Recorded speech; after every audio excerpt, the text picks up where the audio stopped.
les amis, aujourd'hui je vais vous faire un petit tirage sur vos vies antérieures.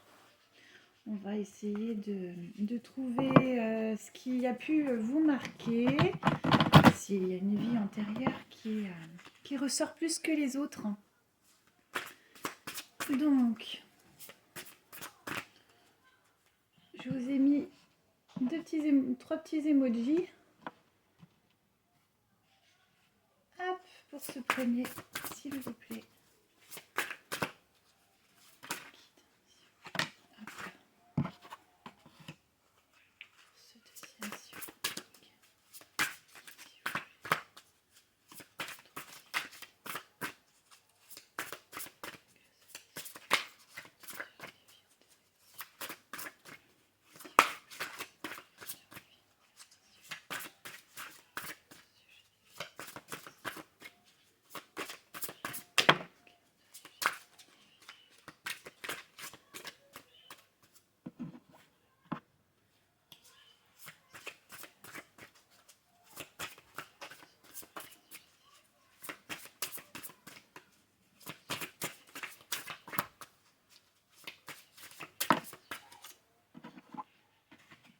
Et voilà votre petit tirage. Hop, je vais vous laisser choisir.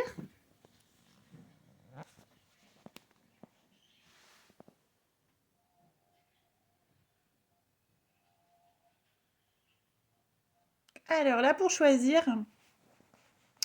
tout dépend des personnes, hein, bien sûr. Soit vous ne réfléchissez pas, vous y allez, vous choisissez direct. Ou alors, vous écoutez votre corps. Moi, c'est ce que je fais. Je ressens, voilà, j'ai le regard qui se pose et qui veut plus s'en aller. C'est tout bon pour vous? Et c'est parti!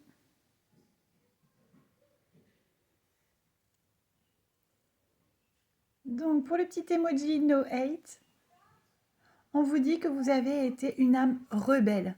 Bon, il doit rester des petites choses, hein, vous devez le ressentir.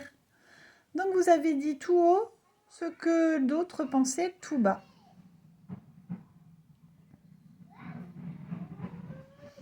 Vous avez toujours refusé de faire ou de suivre des règles qui n'avaient pas de sens pour vous.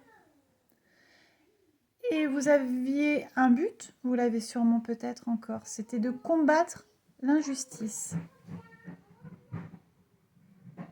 Vous avez pu vous mettre en danger pour exclamer haut et fort ce que vous pensiez. Et vous avez dû faire face aux réactions des autres, hein, aux réactions négatives. On dit aussi que vous avez pu être emprisonné dans une autre vie, hein, donc à la place des autres, à la place de ceux que vous défendiez, à cause de rumeurs qui n'étaient pas fondées.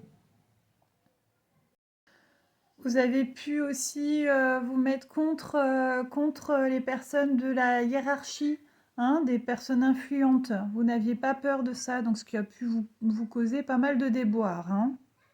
Donc ça, vous pouvez le ressentir parce que vous devez être parfois sur la défensive, un petit peu trop. Il faut réussir à percer cette carapace. Ça, c'est à vous de le faire. Et en plus, vous savez bien donc ce que l'on est attire les personnes qui vous ressemblent. Et du coup, ça peut créer aussi, pareil, hein, des étincelles, hein. Donc là, votre défi, ça va être de vous libérer de la colère pour être dans une énergie plus fluide. Voilà, donc essayez de transformer vos colères. Alors moi, c'est ce que je fais. Je me rends compte que quand je suis un peu stressée, quand je me mets facilement en colère, en fait, cette colère, elle vient de où? Elle vient du fait que mon corps doit le rejeter autrement. Alors, je ne sais pas si je suis très claire. Donc en fait, j'ai l'air un peu cinglée, mais quand je sens que j'ai vraiment beaucoup de colère en moi, en fait, il faut que je fasse un footing, il faut que je fasse du sport, il faut que je transpire, quoi. Essayez, vous verrez, ça marche super bien. Voilà mes petits rebelles.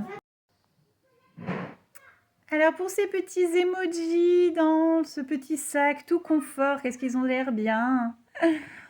La relation de sauveur-sauvé.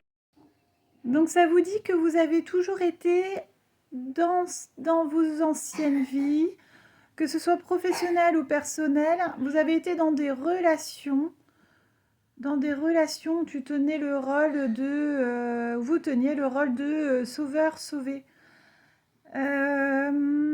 Ça peut être en lien aussi avec le fait d'être dans le don de soi. Alors, c'est pas toujours positif. C'est pas toujours positif et je sais de quoi je parle. C'est-à-dire qu'en fait, vous donnez tout, mais sans vous rendre compte forcément de tout ça. Vous faites en sorte d'adapter votre vie pour faire plaisir aux autres. Donc alors si vous avez des enfants par exemple, vous pouvez faire en sorte tous les jours qu'ils soient bien. Si vous avez un petit mari, voilà, vous allez faire en sorte que quand il rentre du travail, ça va, qu'il parte avec le sourire, voilà.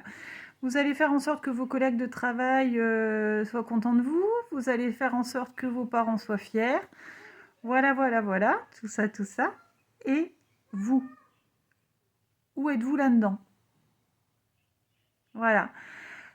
Alors moi j'ai ce problème-là.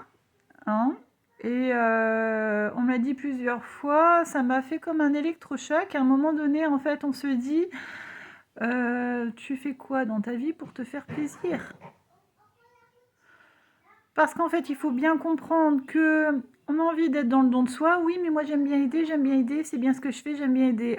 Oui, sauf que si tu te faisais plaisir et que tu t'aidais toi-même d'abord, tu pourrais aider 10 fois plus de personnes après. Eh oui, voilà. Et donc en fait, on se perd là-dedans, c'est-à-dire que à force de pas se faire plaisir, on ne sait plus comment se faire plaisir. Et ça vient avec le temps. À force de se poser la question, ça vient petit à petit. Hein? Allez, courage mes petits loulous. Alors pour ce petit emoji qui se marre, je l'aime bien celui-là. Vous avez eu la carte de l'instabilité des doutes. Donc c'est-à-dire que dans vos anciennes vies, ce qui ressortait le plus était l'instabilité et les doutes. C'est-à-dire que quand vous vous posez une question pour un choix, par exemple, eh bien vous vous décidez, mais vous avez toujours un doute. Vous n'êtes jamais sûr de vous, jamais sûr de ce que vous choisissez pour vous et pour les autres. Vous avez une vie à vous poser des questions et à vous remettre en question. Alors maintenant, en fait, pour travailler là-dessus, il va falloir être sûr de vous. C'est-à-dire que si jamais vous vous écoutez et que vous vous dites oui, ça c'est le mieux pour moi, stop, point final. On ne revient pas dessus. On ne se dit pas ah oui, mais là j'aurais peut-être dû. Non, non, non. Vous l'avez senti comme ça, c'était pas pour rien, donc allez-y et foncez. Cette façon de faire, ça va vous permettre de retravailler sur la confiance en vous. C'est pas le contraire en fait, hein. C'est pas oui, je crois en moi, je crois en moi, je crois en moi. Non, non, non, non. C'est d'abord vous montrer ce dont vous êtes capable. Vous revenez pas dessus et ensuite votre confiance en vous revient. Voilà les petits loulous, j'espère que ce tirage vous aura plu. Moi, ça m'a fait bien plaisir en tout cas. Allez, n'hésitez pas à laisser des petits commentaires, j'adore ça. Je vous embrasse très fort.